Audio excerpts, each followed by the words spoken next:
प्यारे की जय। बोले श्री सतगुरु महाराज की। साथ जी, जब ये विषय मैंने देखा तो वास्तव में मैं भी समझ नहीं पाया था, तो कुछ ज़्यादा मेरे दिमाग में आया नहीं, तो मैंने बोलने का स्थगित कर दिया था। लेकिन एक सुंदर साथ से अचानक बात हो रही थी, तो उन्होंने कहा कि मुझसे पूछा कि आपने देखा गोष्ठी का विषय? तो मैंने कहा हाँ देखा। तो उन्होंने कहा कि आप बोलेंगे? मैंने कहा नहीं। तो उन्होंने कहा क्यों? मैंने कहा इसलिए कि मेरा कुछ चर्चनी पे ज़्यादा पकड़ भी नहीं है और परम धाम की लीलाएं मुझे आती भी नहीं। तो उन्होंने मुझको एक टांट के रूप में एक बात कही। उन्होंने कहा आप तो राज्य के मूल स्वरूप से जुड़े हुए हैं, तो आपके लिए क्या मुश्किल है? तो बात मेरे दिल को चुभ गई। मैंने कहा हाँ ठीक बात कह रहे हो, अब बोलो। तो फिर उन्होंने मुझको एक वीडियो दिखाया। तो उस वीडियो बहुत पुरानी थी, शायद मुझे लगता है श्री कृष्ण प्रणामी मंदिर के किसी प्रोग्राम की थी। उसमें मंच पर कुछ लोग विद्यमान थे, कुछ सतगुरु विद्यमान थे। उनमें एक धामी बाबा जी थे। वो कई वर्ष कानपुर श्री कृष्ण प्रणामी मंदिर में आते थे। उस समय तो मैं 20-22 साल का रहा हूँ, लेकिन उनकी चर्चा मैं सुनता था, मुझे शौक तो शुरू से ही था। तो उनकी एक बात मुझको याद आ गई उस वीडियो को देखते देखते। वहां से मेरा मन बन गया इस विषय पर बोलने के लिए। अभी मैं अपने विषय पे आ जाऊंगा।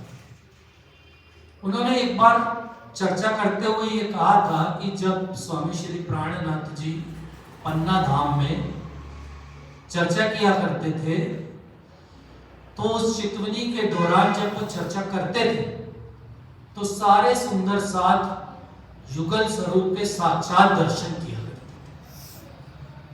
ये बात मुझे आज भी याद है। तो मैं अक्सर सोचता था कि ऐसा कैसे हो सकता है कि जब राज्य चितवनी श्री प्राणनाथ जी करवा रहे तो सारे सुंदर साथ कैसे युगल स्वरूप के दर्शन किए करते। वो बात आगे चल करके वर्षों में मुझे समझ में आने लगी कि वो लीला थी वाहेदत्त की, एक दिली। जब प्राणनाथ जी पन्ना धाम में बैठकर चितवनी सुंदर साथ को करवाते थे, तो वो उनके दिल को अपने दिल के साथ मिला देते थे, एक दिल कर देते थे। तो जब वो दर्शन कर रहे हैं जुगल स्वरूप के, तो सुंदर साथ भी उस जुगल स्वरूप के दर्शन किया करते। इसी एक दिली की लीला का वर्णन परम धाम में आता ही है। और उसका जो सबसे बड़ा उदाहरण मेरी समझ में आता है, जो परम धाम में एक दिली की पूरी लीला तो चलती ही है और राज्य का ही दिल है, लेकिन वो जो लीला चलती है उसका जो सबसे बड़ा प्रमाण है परम धाम में तो होती है। वहां तो अभी याद नहीं है हमको क्या लीला होती है परम धाम की, वाणी के द्वारा ही पता लगा है, लेकिन अगर खुद याद आ जाए तो उसका स्वाद कुछ अलग ही होगा। लेकिन जो एक बात याद है कि जब परम धाम में राजी ने अपने दिल में माया को लिया, तो जैसे ही माया को लिया तो पूरा का पूरा पूरी रूहें एकदम से माया में आ। तो ये एक दिली की लीला का एक प्रमाण है कि राजी ने माया को दिल में लिया ही था, क्योंकि दिल से ही लीला होती है। तो दिल कहाँ आ गया? माया में। और माया में सारी रूहें ऑटोमेटिक निश्चित ही था, जब उन्होंने दिल में लिया तो उनको आना ही था, और वो इस संसार में सारी रूहें आ गई।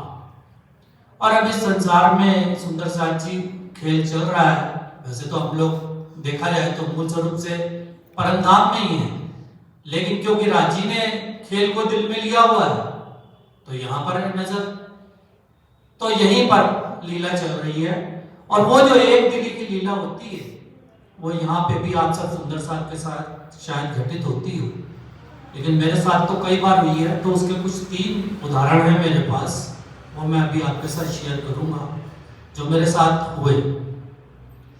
तो वो मैं अब समझ पाया जब ये सब्जेक्ट आया, और जब मैंने इस पे चिंतन मनन किया तो मैं समझा कि ये एक दिली की लीला ही थी। तो सुंदर साथ जी, जब मैं, आपको पता ही है कि मैं शाम को आरती में आता हूँ, कभी नागा हो जाए किसी कारणवश, लेकिन अक्सर आने की कोशिश करता हूँ। और हर बृहस्पतिवार को मैं राज्य के लिए कुछ भोग लाता हूँ।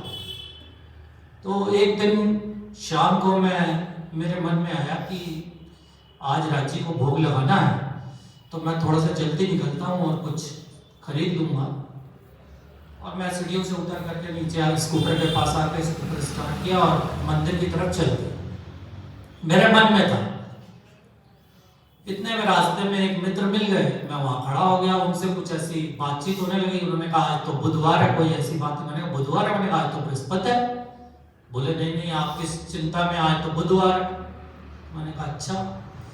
मैंने सोचा कि मेरे दिल में क्यों फिर ऐसा आ गया कि आज भोग लेना चाहिए। इसी कश्मकश में मैं मंदिर पहुंच गया और मंदिर आकर के स्कूटर खड़ा किया, अंदर आ गया, आरती प्रारंभ हो गई और परिक्रमा करने लगा। और अक्सर मैं देखता हूँ जो यहाँ की प्रक्रिया रहती है मंदिर की, कि जब पुजारी जी स्वरूप साहब पढ़ रहे होते हैं तो चांदनी अंदर जाती हैं और भोग का प्रारंभ कर देती हैं तैयारी। और जब मैं स्वरूप साहब के टाइम पे बस परिक्रमा कर रहा था, मैं वहां तक पहुंचा था सुंदर साहब जी, तो चांदनी ने अपनी पुत्री सोना को बुलाया और उससे बोला कि आज भोग लगाने के लिए कुछ नहीं है, पुजारी जी से जाके बोलो। ये बात मेरे कान में वहीं पड़ गई थी और जैसे ही मेरे कान में पड़ी मैं ठिठक गया और मैंने वहीं पर उनको कहा कि मैं अभी भोग लेकर के आ रहा हूँ।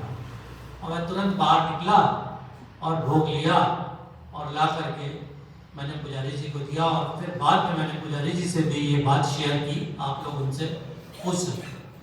तो ये एक बात थी जो मेरे दिल में आई घर में, और उपजाई किसने?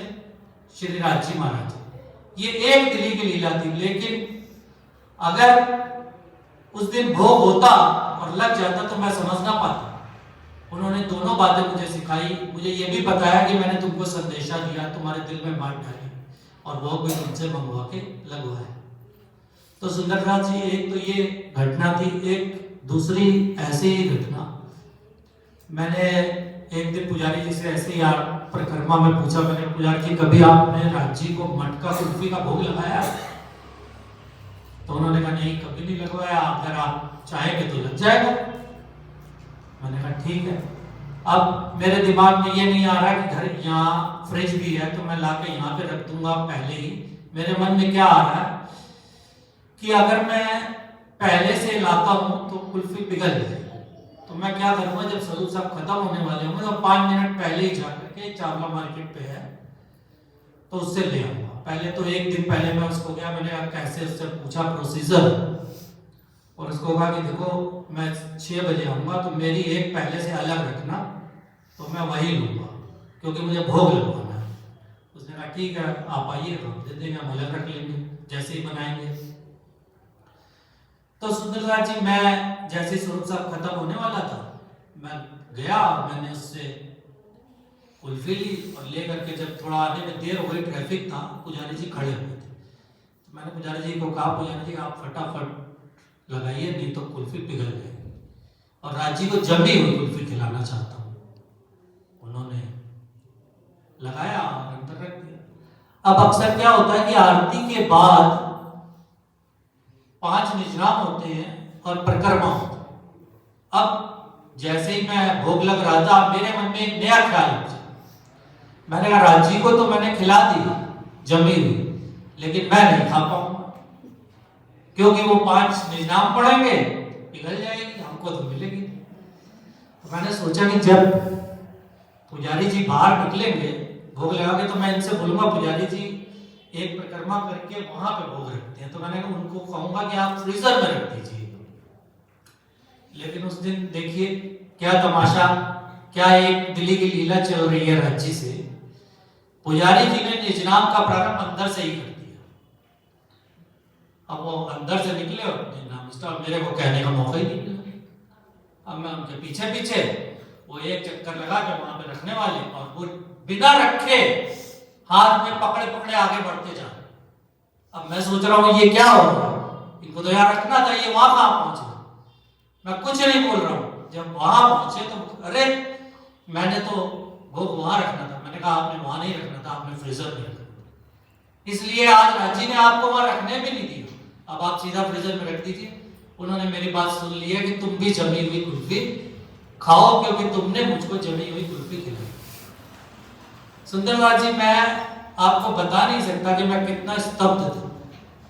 मुझे लगा कि वास्तव में राजी से दिल की बात हो रही। और आप कहेंगे अच्छी बातें तो बहुत होती हैं, क्या बुरी भी होती है? तो जो तीसरा किस्सा है वो बुरा ही है। उसके कुछ दिनों बाद यहाँ पर पाठ रखे गए और पाठों में मेरा नाम बोला गया था कि कमल भगत जी भी पाठ पढ़ेंगे। और मेरा पाठ पढ़ने में कोई इतना रुचि नहीं रहती है, तो मैंने सुन तो लिया था और पाठ रख दिए गए। और ऐसे 2-3 दिन बाद मैं मंदिर में आया तो पुजारी जी ने मुझसे कहा, आपका नाम भी बोला गया था, आप तो पाठ पढ़ते नहीं हैं। मैंने कहा मैं इसलिए नहीं पढ़ता कि मैं 1-2 चौपाई पढ़ के उसी पे अटक जाता हूँ, फिर मैं वही पढ़ता रहता हूँ, तो इसलिए मैं पढ़ते ही नहीं हूँ। तो मैं ऐसे परिक्रमा कर रहा था, बस मैं इतना कह के चला गया। 3 दिन बाद मैं फिर आया मंदिर सुंदर साथ जी, और मैं ऐसे परिक्रमा कर रहा था, मेरी निगाह वहाँ लिस्ट लगी हुई थी, उस पर चली गई। तो मैंने देखा नीचे मेरा नाम लिखा पेन से कटा। तो मैंने पुजारी जी से कहा, मैंने पुजारी जी, राजी तो हमारी हर बात सुनने लग गए हैं, मैंने आपसे 2 दिन पहले ही कहा मैं नहीं पढ़ूंगा।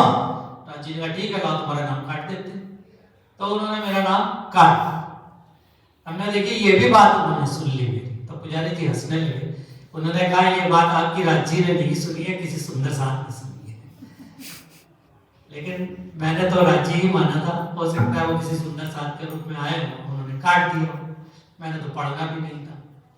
तो बस सुंदर साथ जी, ये मेरे 3 भाव थे। और मेरा कहना यही है कि परम धाम की जितनी भी लीलाएं परम धाम में हो रही है, जो जब राजी ने दिल को खेल को दिल में लिया हुआ है, तो अब वो लीलाएं इस संसार में अपनी रूहों के साथ ही करेंगे। और आप लोगों को सबको उन लीलाओं को यहीं पे महसूस करना है।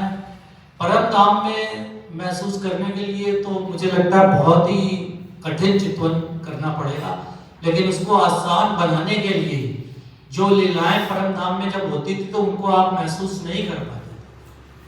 तो वो जो लीला यहाँ पे उतरी है, मेहर का सागर, जब आपके ऊपर मेहर होगी तो वो लीलाएं ऑटोमेटिक ही राजी आपके साथ करने लगेंगे, और उनको महसूस करके ही हम परम धाम की लीलाओं को भी महसूस कर सकते हैं। प्रणाम।